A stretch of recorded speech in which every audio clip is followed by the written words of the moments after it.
The great hall of Blackthorn Ridge had never felt so cold, though every torch along its stone walls burned bright. Alpha King Damian Ashford sat upon his throne, his jaw tight, his eyes fixed on the tall wooden doors at the far end of the room. An emissary was due to arrive from Silver Hollow, a territory he had believed broken and forgotten for 10 long years. He expected weakness. He expected desperation. He did not expect what walked through those doors. The doors opened, and silence swallowed the hall. A woman entered, dressed in silver and black, a crown resting on her head with quiet authority. Her posture was straight, her steps unhurried, and her eyes carried the calm of someone who had nothing left to fear. For one heartbeat, Damian could not breathe. He knew that face. He knew that scent, faint as it was, buried beneath layers of control she had clearly spent years perfecting. Elena Voss. Except she was not the Elena he remembered. That Elena had been soft-spoken, uncertain of her place in a world that saw her as unworthy. This woman standing before him now was a queen in her own right, her gaze steady, her presence commanding the room without a single word. 10 years ago, Damian had rejected her. She had been his true mate, chosen by fate itself. But fate meant nothing to a king who needed armies, not affection. He had married Seraphina Cade instead, daughter of the most powerful pack in the north, securing his throne with cold calculation. That same night, Elena vanished. He told himself it did not matter. He told himself the ache in his chest was simply the price of duty. He had been wrong. Elena stopped a respectful distance from the throne and inclined her head, not in submission, but in the manner of one ruler greeting another.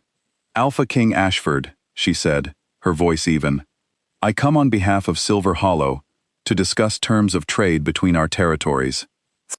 Damian rose slowly from his throne, his heart pounding in a way he had not allowed himself to feel in a decade. "You are the emissary?" "I am the queen," Elena said simply. "There was no one else I trusted to represent my people." The words landed like a blow. Queen. Not Omega, not the girl he had cast aside without a second thought, a queen, who had rebuilt a shattered pack from nothing, who now stood before him as an equal, wearing a crown he had never given her and could never take back. That night, Damian could not sleep. He paced his chambers, memories rising unbidden. He remembered the day the mate bond had first appeared between them, the way her scent had wrapped around him like something inevitable. He remembered choosing to ignore it, telling himself that love was a luxury kings could not afford. He remembered the emptiness that followed, an emptiness he buried under war and politics, and the endless demands of his crown. Seraphina, his wife, had given him exactly what she promised: power, alliances, a kingdom that did not crumble under threat. But she had never once looked at him the way Elena used to, before he broke whatever had been growing between them. Seraphina's love, if it could be called that, was a transaction, carefully measured and exchanged for position. The negotiations began the next morning in the council chamber, a long room lined with maps and old portraits of former kings. Elena sat across from Damian, flanked by 2 advisors from Silver Hollow, her expression unreadable. She spoke of trade routes, of resource sharing, of terms that would benefit both territories without favoring either. She did not once mention their shared past. She did not need to. It hung in the air between them, heavy and unspoken. "You've done well," Damian said quietly, after the advisors had stepped out to review a proposed agreement. "Silver Hollow was nothing but ruins when you left." "When I was sent away," Elena corrected, her tone calm but firm. "There is a difference, Your Majesty." Damian flinched at the formality, at the distance in the way she addressed him. "Elena." "Queen Voss," she said, cutting him off gently but without hesitation. "We are here to discuss trade agreements, not history." He wanted to argue, to explain, to tell her that not a single day had passed without the bond gnawing at him beneath his ribs, but her composure was a wall he did not know how to climb, and perhaps, he realized, he had no right to try. Days passed in this manner. Formal meetings by daylight, restless nights for Damian, as the bond pulled at him with a strength he had spent 10 years suppressing. He watched Elena move through his court with quiet confidence, admired by his own advisors, respected by soldiers, who had once doubted a queen could rule alone. She needed no one to defend her. She defended herself, and defended it well. Serafina noticed the change in her husband, long before he admitted it to himself. She watched him glance toward Elena during council meetings, watched the way his shoulders tensed whenever the Queen of Silver Hollow entered a room. Serafina had built her position on strength and strategy, and she was not about to let a decade-old mate bond unravel everything she had secured. She began quietly, spreading doubt among her father's allies about the trustworthiness of Silver Hollow's new queen. She hinted at old rumors, suggested that Elena's rise to power had been built on questionable alliances. When whispers failed to slow the negotiations, Serafina grew bolder, attempting to delay trade agreements through technicalities and manufactured disputes. Elena was not naive to the game being played against her. She had faced worse in the years since her exile, when Silver Hollow had nothing but broken walls and frightened survivors. She met each obstacle with patience, dismantling Serafina's schemes one by one with quiet precision, never raising her voice, never losing her composure. It was clear to everyone watching that this was not a woman who could be pushed aside. One evening, after a particularly tense council session, Damien found Elena alone on the eastern balcony, looking out over the moonlit forest that separated their two territories. He hesitated before approaching, unsure if he had the right to interrupt her solitude. "You've changed the entire kingdom," he said finally, standing a respectful distance away. "Silver Hollow is stronger than it's ever been." Elena did not turn to face him immediately. "I had to become someone strong enough to survive without anyone's protection, including yours." The words cut deeper than she likely intended, though her tone remained gentle rather than bitter. Damien stepped closer, close enough to catch her scent again, that same aching pull he had ignored for 10 years. "I made a mistake," he said quietly. "The night I chose Serafina, I told myself I was protecting my kingdom. I told myself the bond didn't matter, because kings couldn't afford weakness. I was wrong, Elena. I've been wrong for 10 years.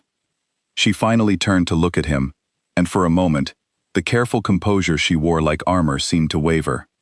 "Do you know what it felt like," she said softly, "to be told I wasn't enough?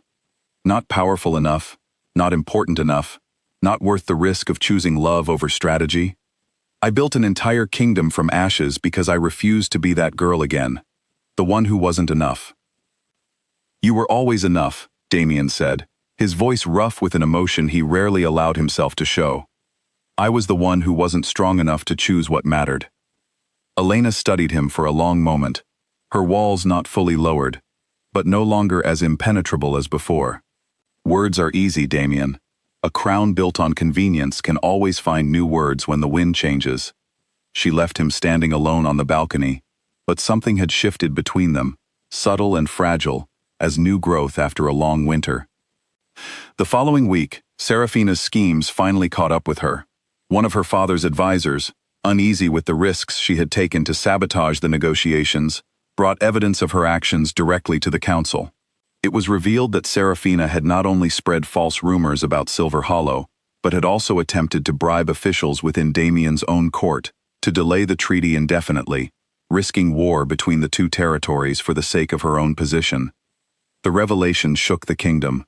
Serafina's father, furious at the exposure of his daughter's treachery, withdrew his support, leaving Damien's throne vulnerable at the very moment unity was most needed. Whispers of rebellion stirred among smaller allied pacts, who had long resented the terms of Damien's original marriage. It was Elena who acted first. Rather than retreating to protect her own kingdom from the instability, she brought soldiers from Silver Hollow to stand alongside Damien's forces, not out of loyalty to him, but to protect the fragile peace she had spent years building between their territories. Her presence steadied the court, and her calm authority reassured allies who might otherwise have turned away.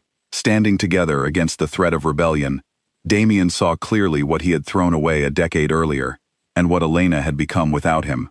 She did not need saving. She had never needed saving. She had simply needed someone willing to stand beside her as an equal, not above her as a king granting favor. When the unrest finally settled, and the immediate danger passed, Damien called a formal court gathering, the first of its kind in years. Before his advisors, his soldiers, and the representatives of Silver Hollow, He made an announcement that silenced the entire hall. He dissolved his marriage to Serafina, citing her betrayal of the crown as just cause, and publicly acknowledged Elena Voss as his true mate, a truth he had denied for 10 years out of fear and misguided ambition. It was not a demand for her return. It was an admission, offered without expectation, laid bare before the entire kingdom. Elena listened to his words in silence, her expression composed, even as murmurs rippled through the hall around her. When he finished speaking, she rose from her seat and addressed the court herself. "I did not come here seeking reconciliation," she said, her voice carrying clearly across the hall. "I came to secure peace and prosperity for my people.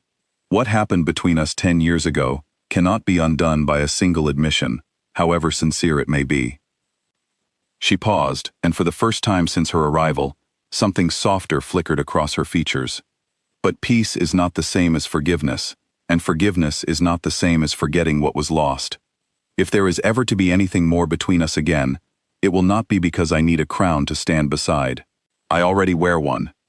It will be because two equals choose each other, fully, without conditions. Damien stepped down from his throne, crossing the hall in front of his entire court, and knelt before her, not as a king to a subject, but as a man finally willing to meet her where she stood. "Then let us begin as equals," he said, "however long it takes."